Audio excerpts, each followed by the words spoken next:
अस्सलाम वालेकुम स्टूडेंट्स। आज हमारा 10 और 8 का दूसरा दिन है और जैसे आपको पता है कि हमने इलाकाई ज़बानें शुरू की हुई हैं। पहले हमने सवाल नंबर 4 पढ़ा था। अब हमारी जितनी भी ज़बानें आएंगी वो हमारी एडिशनल होंगी, जो हमने शॉर्ट क्वेश्चंस और MCQs के लिए याद करनी है, या फिर जो बोर्ड में सवाल नंबर 3 आता है अलिफ़ और बे पार्ट, उसमें से भी अक्सर इन ज़बानों में से एक पॉइंट जो है वो आ जाता है, इसलिए आपने इनको याद करना है। आज जो हमारी तीसरी ज़बान है वो है पश्तो ज़बान। पश्तो ज़बान क्या है कि पाकिस्तान में खैबर पख्तूनख्वा, कबायली इलाका जात और बलूचिस्तान के कुछ हिस्सों में पश्तो बोली जाती है। उसके बाद हमारी हेडिंग है पश्तो के 2 लहजे।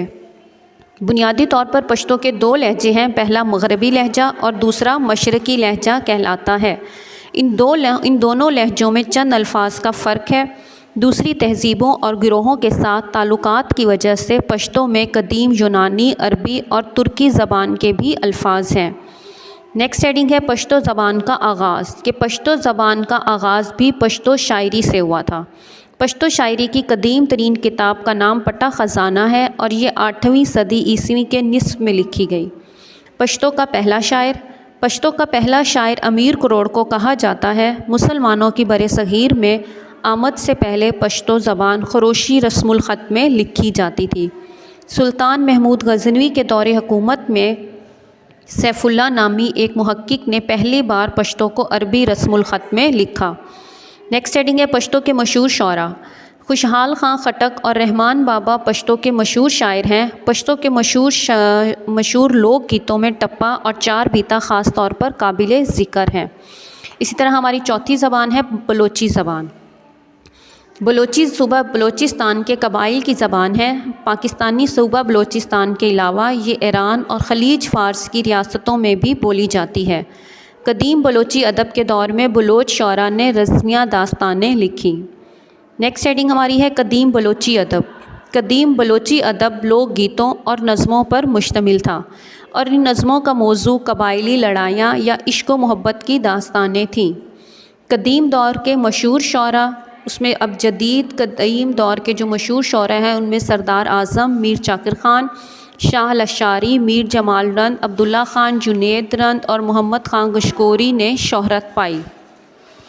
नेक्स्ट हमारी हेडिंग है अंग्रेज़ों के दौरे हुकूमत के शौरा। बरे सग़ीर पाक व हिंद में अंग्रेज़ों के दौरे हुकूमत में मल्ला फ़ज़लुल्लाह अली, रहम अली और इस्माइल आबादी जैसे शौरा पैदा हुए। गुलूकार इन शौरा के कलाम और नज़मों को याद कर लेते और एक नस्ल से दूसरी नस्ल को मुंतकिली का ज़रिया बनते थे। नेक्स्ट हमारी हेडिंग है बलोची अदब की तरक्की। क़याम पाकिस्तान के बाद बलोची अदब की तरक्की और फ़रोग़ के लिए मुअस्सर कोशिशें की गईं। 1949 में बलूचिस्तान राइटर्स एसोसिएशन का क़याम अमल में लाया गया। 1959 में बलोच एकेडमी कायम की गई, जिसके तहत अब तक मुतअद्दिद बलोची क्लासिकी कुतब शाये हो चुकी हैं। हुकूमत ने तालीमी इदारों और बलोच एकेडमी के ज़रिए से बलोची ज़बान की सरपरस्ती की। बलोची ज़बान के आला पाए के शौरा और अफसाना निगारों ने अफसाने, ड्रामे और नज़में लिखी। लास्ट हमारी बलोची ज़बान की हेडिंग है जदीद दौर के बलोची शौरा। जदीद दौर के बलोची शौरा में सैयद ज़हूर शाह हाशमी, अताशाद, मुराद साहिर, मीर गुल ख़ान नसीर, इसहाक़ शमीम, सदीक़ आज़ाद, मीर अब्दुल क़य्यूम बलोच और मलिक मोहम्मद पनाह वग़ैरह काबिल ज़िक्र हैं। उसके बाद हमारी जो 5वीं ज़बान आती है वो आती है कश्मीरी ज़बान। कश्मीरी ज़बान का ताल्लुक़ वादी सिंध की दीगर ज़बानों से है। कश्मीरी ज़बान के मशहूर लहजे हिंदकी, गामी और गुंदोर हैं। गुंदोर को मयारी अदबी लहजा तस्वुर किया जाता है और इसे ख़ुसूसी अदबी अहमियत हासिल है। हमारी पहली हेडिंग है कश्मीरी ज़बान के पहले शायर। कश्मीरी ज़बान के पहले शायर शंती गंद थे, जिन्होंने मजहबी मौज़ूआत को शायरी में बयान किया। कश्मीरी ज़बान में इश्क व मोहब्बत के किस्से भी बयान किए गए हैं। इन किस्सों की खालिक जो है वो हिब्बा खातून नामी मशहूर शायरा हैं। इनका असल नाम जोन था, जिसके मायनी चांद के हैं। अब ये एडिशनल शॉर्ट क्वेश्चन भी है और अक्सर ये शॉर्ट क्वेश्चन आता भी है कि हिब्बा खातून नामी जो है वो शायरा कैसी थी। अब उसमें आपने डेफिनेशन में लिखना होता है कि कश्मीरी ज़बान की मशहूर शायरा थी और इनका नाम असल नाम जोन था, जिसके मायनी चांद के हैं। इसके बाद नेक्स्ट हमारी हेडिंग है ग़ुलाम अहमद महजूर का जदीद अदब में ख़ुसूसी मकाम। ग़ुलाम अहमद महजूर को जदीद अदब में ख़ुसूसी मकाम हासिल है। पहले फ़ारसी में शायरी शुरू की, फिर अपनी मादरी ज़बान कश्मीरी में शायरी की। अहले कश्मीर की कश्मीरियत को बेदार करने में इनका बड़ा हिस्सा है। महजूर कश्मीरी ने अपनी शायरी से पूरी नस्ल को मुतासिर किया। नेक्स्ट हमारी हेडिंग है कश्मीरी अदब में महमूद गामी का काम। कश्मीरी ज़बान के उस्ताद शायर महमूद गामी को कश्मीरी अदब के रूहानी तख्लीक़कार की हैसियत हासिल है। उन्होंने कश्मीरी ज़बान और अदब में रूहानियत के मौज़ूआत पर काम किया। आज भी कश्मीरी शायरी मुख्तलिफ़ असनाफ़ में इनकी मरहून मन्नत है। कई कश्मीरी शौरा ने महमूद गामी की तक़लीद की है। नेक्स्ट हेडिंग है मिर्ज़ा ताहिर गनी कश्मीरी।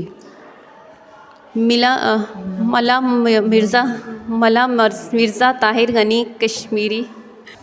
नेक्स्ट हमारी हेडिंग है मुला मिर्ज़ा ताहिर गनी कश्मीरी। मुला मिर्ज़ा ताहिर गनी कश्मीरी बरे सग़ीर के कश्मीरी, हिंदी और फ़ारसी वग़ैरह ज़बानों के नुमाइंदा शायर थे। इसी तरह अल्लाह दिता जोगी है। खड़ी शरीफ मीरपुर में पैदा होने वाले अल्लाह दिता जोगी कश्मीरी और पंजाबी ज़बान के मशहूर शायर थे। कश्मीरी मुहावरात और तराकीब भी अदब की नुमायाँ ख़ुसूसियात हैं। ये हमने आज 3 इलाकाई ज़बानें पढ़ी हैं, पश्तो, कश्मीरी और बलोची ज़बान। ये तीनों ज़बानें आपने एडिशनल के तौर पर याद करनी हैं। अपना ख्याल